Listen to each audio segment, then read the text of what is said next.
Today's the day to take our medicine.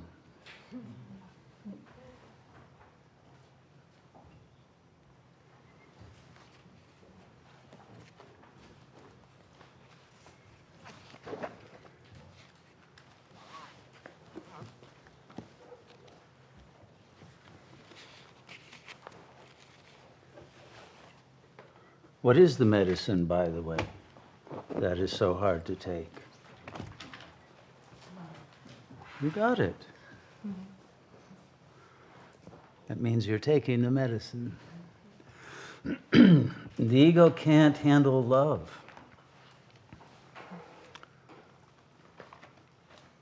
Most egos simply cannot love themselves or accept the love of God.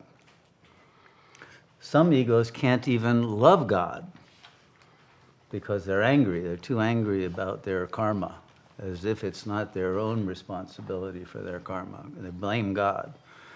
But if you blame yourself, it's just as bad because you will feel unworthy and you won't be able to handle the love of God because it will dissolve your ego.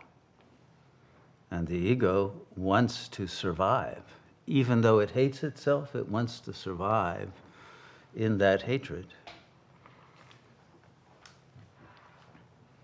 because it has desire.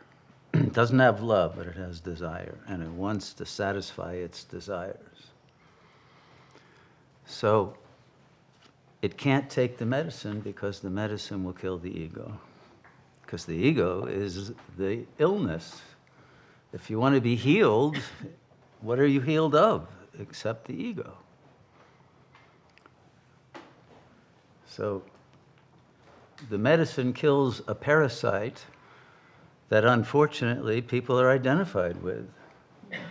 That's how the parasite gained its power. And nobody understands that in the world today. There's a discipline of parapsychology, but there's no discipline of parasitology, which is what we really need.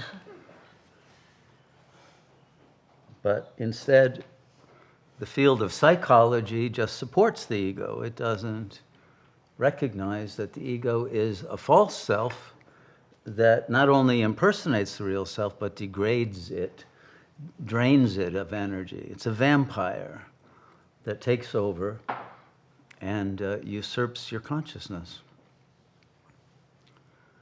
And the only medicine to heal that is love. Now, the love is what creates the divine intoxication. If you want to be divinely intoxicated, what are you intoxicated with except love, right? So the ego that can't love can't have divine intoxication either. And it's that divine intoxication that creates the devotion to God, because God is love. But if you can't love love, you can't be intoxicated about the fact that love is in you. You are it. It is your real nature. But the ego that was too wounded can't accept the love. The wounds act as a barrier, a scar tissue, and the ego won't allow the love in to heal the very wounds that it suffers from. So this is the catch-22 of the ego. The very medicine that it yearns for, it can't accept.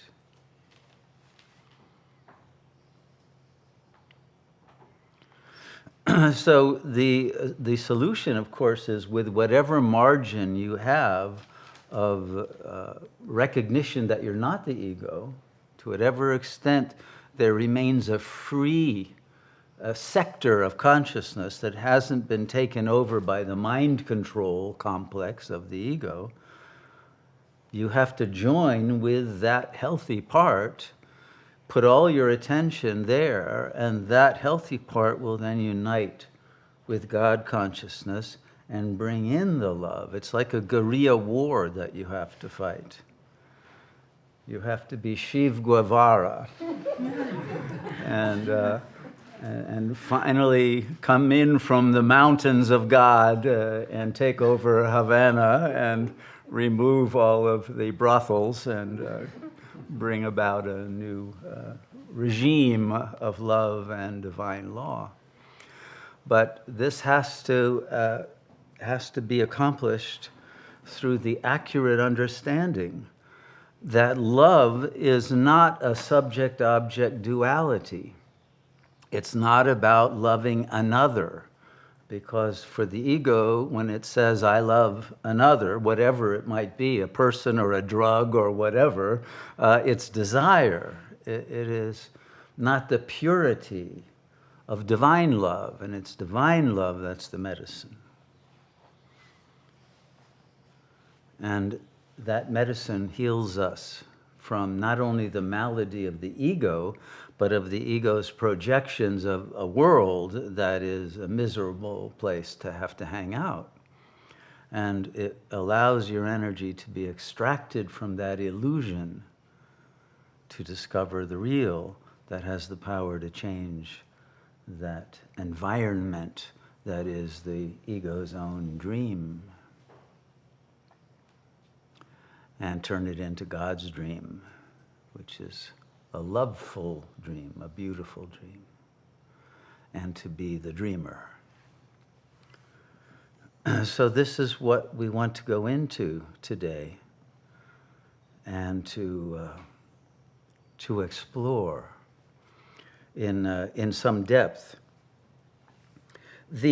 As I said to you last night, the Kashmir tradition is unique in a number of ways, but one is that every book written has an entirely different vocabulary and a different relationship to the ultimate reality.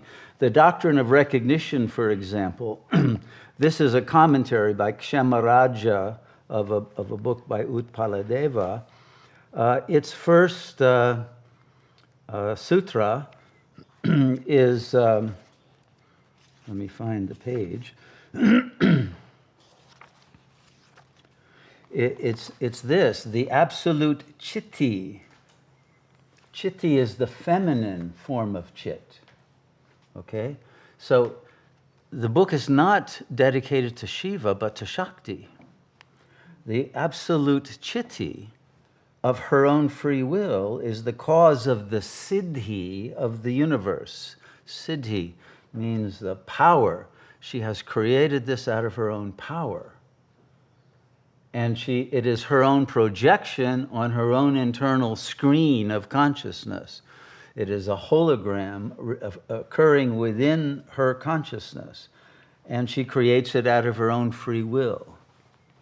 So this book is entirely about the dynamics of Shakti, not of Shiva. And yet, the same person, Utpaladeva, if you read his devotional poems to God, they are to Shiva, not to Shakti. Okay?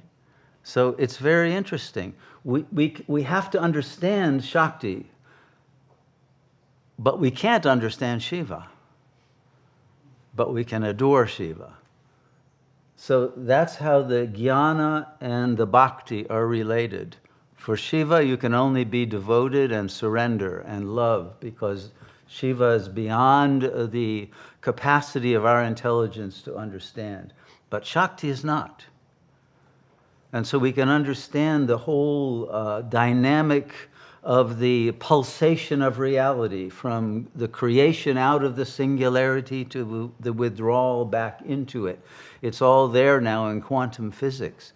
The pieces of the puzzle have been put together. It's no longer a mystery in that sense. The mystery is why we don't get it, but that's also part of the plan of it. So there are three types of time that we have talked about before in other retreats. If we think of time as a circle, chronological time, chronos time, is the circumference of that circle. And then there's the absolute time, the ion, which is the center of the circle. That's the 0 point. That's where Shiva hangs out. Shakti is the circumference. And she produces all of the changes in the time-space continuum. But there's a third kind of time that is called kairos time, K-I-A-I-R-O-S. And this time is the radius between the circumference and the center. Now, that radius is not always open. Because it is, in a way, the gateway from Chronos to the ion. It produces an immediate ascension. If that gateway opens for you, your consciousness will be able to ascend to the absolute. If it doesn't open, forget it. You can't get there. The opening of that gate of the radius is grace. During most of the cycle, or at least of Kali Yuga, of this last age of time, the Kairos gate has been shut, except to a very, very few, like Sri Ramana, like those beings who have photos on the wall. There's a few more we could add, but there aren't very many who have taken that Kairos gate and flown to the absolute, or been invited to do so. But as we get to the end of the cycle, two things happen. One is the gates of hell open. And that's the point we are at right now in the world. The gates of hell are opening on this planet, okay? And every day they open wider, which means more war, more famine, more disease, more oppression, more war, more everything of a cataclysmic and catastrophic nature. Even the fire and brimstone of volcanoes is increasing. Look at the Canary Islands. Look at the Aleutian Islands. Look at Japan. Look at all over. They're increasing. The earthquakes are increasing. God is shaking the world. But at the same time that the gates of hell open, God provides that the gates of heaven shall also open. So that means that we are now again in the Kairos time in which the grace of ascension is possible for all, in the same way that hell is possible for all. And you can choose hell or Shiva, which is the reason for the title of this retreat. If you want to get out of hell, don't take the gate down into that level of consciousness. Take the upper gate, the Shakti gate, the gate of divine love, and you will be free.